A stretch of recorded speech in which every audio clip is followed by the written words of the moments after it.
है और हम लोग ऑल इंडिया यूनाइटेड मुस्लिम मोर्चा के बैनर तले दिल्ली के जंतर मंतर पर आए हैं। हमने अनुच्छेद 341 पर लगे धार्मिक प्रतिबंध के खिलाफ प्रोटेस्ट किया। हमारा संगठन लगातार इन मुद्दों पर संघर्ष करता रहता, लड़ाई लड़ता रहता। अनुच्छेद 341 एससी को रिजर्वेशन आरक्षण देता है। रिजर्वेशन जो है वो 4 तरह का भारत में है। एक तो जनरल कैटेगरी को 10% EWS है, उसमें भी कोई धार्मिक भेदभाव नहीं है। जितने भी अपर कास्ट है हिंदू मुस्लिम सबको मिल रहा है। दूसरा रिजर्वेशन है ओबीसी का 340, उसमें भी कोई धर्म नहीं है, हिंदू मुस्लिम दोनों शामिल है। तीसरा है 341, चौथा है 342। 341 दलित के लिए, 342 आदिवासी के लिए। 342 में भी धर्म नहीं है, आदिवासी मुस्लिम हो, आदिवासी नॉन मुस्लिम हो, सबको। फिर 341 में धर्म क्यों है, जबकि हमारा संविधान साफ शब्दों में धर्म के नाम पर कुछ भी देने या कुछ भी छीनने से रोकता है, मना करता है। अनुच्छेद 14, अनुच्छेद 15, अनुच्छेद 16, आर्टिकल 14, 15, 16 साफ शब्दों में कहता है कि अपॉर्चुनिटी इक्वल होगा, इक्वलिटी बिफोर लॉ। संविधान की नजर में सब एक जैसे बराबर हैं, तो फिर हिंदू धोबी को एससी और मुस्लिम धोबी को ओबीसी क्यों? सवाल है। हिंदू नाई को ओबीसी, मुस्लिम एससी और मुस्लिम नाई को ओबीसी क्यों? हिंदू वाल्मीकि को एससी और मुस्लिम वाल्मीकि हेला हलालखोर ललबेगी चमेला को आप ओबीसी क्यों? हिंदू खटिक को एससी और मुस्लिम खटिक जिसको आप कुरैशी कसाई कुछ भी कहते हैं और खटिक भी नाम से है हमारे यहाँ, उनको आप ओबीसी क्यों? इन्हीं नाइंसाफियों के खिलाफ हम लड़ाई लड़ रहे हैं। मोदी जी ने एक आयोग का गठन किया था, केजी बाला कृष्णन आयोग। दुर्भाग्य से पहले एक साल का समय दिया गया था, उसके बाद फिर 1 साल और समय बढ़ा दिया गया, 2 साल, लेकिन समय हो गए कब के पूरे।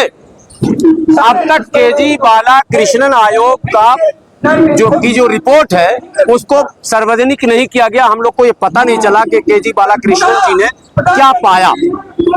एक निवेदन प्रधानमंत्री जी से है कि केजी बाला कृष्णन आयोग की रिपोर्ट को आप सार्वजनिक कर दीजिए। दूसरे, कोई आयोग बनाने की जरूरत नहीं है, किसी कोर्ट के हस्तक्षेप की जरूरत नहीं है। सरकार बादशाह है हमारे। सरकार चाहे, नेहरू जी ने चाहा प्रतिबंध लगा दिया, मोदी जी ने चाहा 370 से प्रतिबंध हटा दिया। तो जब 370 से हटा दिया चाहने के बाद, तो 341 से भी हटा सकते हैं। बस यही विनती हम लोग कर रहे हैं कि अगर हटा देंगे, 370 में तो आपको वोट कम मिला, विपक्ष में ज्यादा लोग गए। 341 से प्रतिबंध अगर मोदी जी हटाते हैं, देश का 75% मुसलमान मोदी जी के नेतृत्व को टोकरी भर भर के वोट देगा और अकबर से भी बड़ा, अशोका से भी बड़ा ग्रेट और महान मानेगा। क्या लगता है ये सब मांगे पूरी होंगी? क्योंकि मुझे ऐसा लगना कहीं ना कहीं हमेशा पिछड़ों में गिनती होती है मुसलमानों की। हमेशा पंचर बनाने वाला अब्दुल इस तरीके से मुताबिक मूवी के अंदर भी आपने देखा मुसलमानों को गिरा हुआ बताया जाता है। देखिए, हम ज्योतिषी तो है नहीं, नुजूमी नहीं है, हम हैं समाज सेवी। तो हम संघर्ष करना जानते हैं, हम परिणाम नहीं जानते। आप समझिए, देंगे नहीं देंगे, होगा नहीं होगा, मैं ये नहीं जानता हूं, मगर जब तक नहीं होगा तब तक लड़ते रहेंगे। हम हैं समाज सेवी, हम न ज्योतिषी हैं न हम नुजूमी हैं। पर अपील करना हमारा काम है। हमने कांग्रेस को इसी जुर्म की सजा दी है जो आज कांग्रेस हाशिए पर है। कांग्रेस ने ही ये कारनामा किया था। हम विपक्ष से भी कहते हैं, सत्ता पक्ष से भी कहते हैं, जो बढ़ के थाम ले मीना उसी का है। जो आगे बढ़ के हमारे मुद्दे में बात करेगा, ये समाज उसके साथ खड़ा हो जाएगा। 341 के बारे में कई मुसलमान देखते तो 10% को पता होगा, 90% को नहीं पता है। क्या मैसेज देना चाहिए? ये सवाल आपका दुरुस्त है। अगर 100% को पता होता तो हम यहाँ 100 लोग थोड़ा ना होते, हम 10-20 हजार होते। अब कोशिश हो रही है, लेकिन ये जो लोग आपको दिख रहे हैं, एक भी आम लोग हैं आप कहते हैं, सब हमारे समाज के खास लोग हैं। कोई डॉक्टर है, कोई टीचर है, कोई मुअल्लिम है, कोई बड़े सोशल वर्कर हैं, कोई जातियों के नेता हैं। मोटिवेशनल कार्यक्रम चल रहा है। बहुत जल्द आम लोगों तक ये संदेश पहुंचेगा। लेकिन आपको एक सूचना जरूर दूं कि जहां जहां पहुंचा इस जंतर मंतर पर लगभग 20 पार्टी नाम की एक पार्टी ने 4 बड़े प्रोटेस्ट आर्टिकल 341 के अगेंस्ट किया, जिसमें आंसू गैस के गोले और पानी भी चला था। राष्ट्रीय उलमा काउंसिल जब वो समझी तो लगभग 10,000 की भीड़ लाके यहाँ खड़ा किया था। और जिस संगठन से हम लोग हैं उसने तो यहाँ वो कीर्तिमान स्थापित किया है कि हम लोगों को परमिशन कई सालों तक नहीं मिल रहा था। यहाँ बहुत भयंकर, यहाँ से कनाट पैलेस तक लाठी से दौड़ाया गया था 2012 में हमारे संगठन को। हमारे संगठन के राष्ट्रीय अध्यक्ष के 150 लोग घायल थे, राममनोहर लोहिया भी भर्ती थे। ये सब हम लोग कर चुके हैं। 4 प्रांतों में प्रांत की सरकारों से अनुशंसा करवा चुके हैं। बहुत जल्द केरल से आपको खबर मिलेगी। बात आज ही उड़ गई है। 1 हफ्ते के अंदर, 15 दिन के अंदर केरल सरकार भी अनुशंसा पारित करेगी। हमने विधानसभा बिहार और विधानसभा उत्तर प्रदेश से पारित कराया। मतलब काम हो रहा ना भाई, यहाँ भी हो जाएगा, घबराने की क्या जरूरत है। मुस्लिम वोट सारी पार्टियों को चाहिए, हर एक पार्टी को चाहिए। जब मुसलमान के बोलने की बात आती है तो सारी की सारी पार्टी के विधायकों, सांसदों, सबको साथ सुन जाते हैं, कहना गलत नहीं होगा। हम लोग कहते हैं जो दलित मुस्लिमों की बात करेगा वही हम पर राज करेगा। हम हमारा वोट उसी को मिलेगा जो हमारे मुद्दे को उठाएगा। हम मुद्दे पर वोट देंगे। पार्टी कोई हमारे लिए छूत नहीं है, कोई पार्टी हमारे लिए बुरी नहीं है, कोई पार्टी हमारे लिए अच्छी नहीं है। जो हमारे मुद्दे की बात करेगी वो हमारी पार्टी, जो हमारे मुद्दे की बात नहीं करेगी वो हमारी पार्टी नहीं। जब हम जाति की बात करते हैं तमाम जाति सवाल ये उठता है कि मुसलमान के तमाम लोग ये कहते हैं जाति रखा गया है, लेकिन जिससे आपकी बात भेदभाव किस तरीके का। पहले ये समझिए कि आरक्षण जो भारत में मिलता है संविधान में, तो जब ये सूचियां बनी थी 1936 में तो किसी के माथे पे लिखा था क्या कि ये दलित है? किसी के माथे पे ओबीसी लिखा था? आज भी लिखा है क्या? तो आप कैसे समझ गए सूची आपने कैसे बनाई?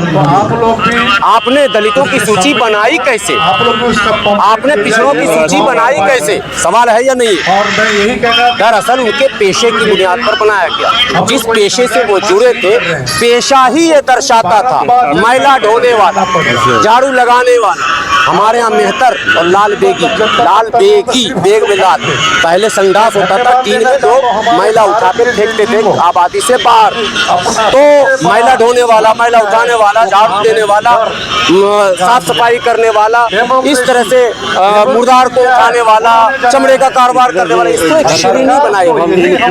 तो पेशा आधार था, जाति आधार नहीं था। सिर्फ जाटव को नहीं है, सिर्फ वाल्मीकि को नहीं, समूह है पूरा, कई जातियां उसमें है।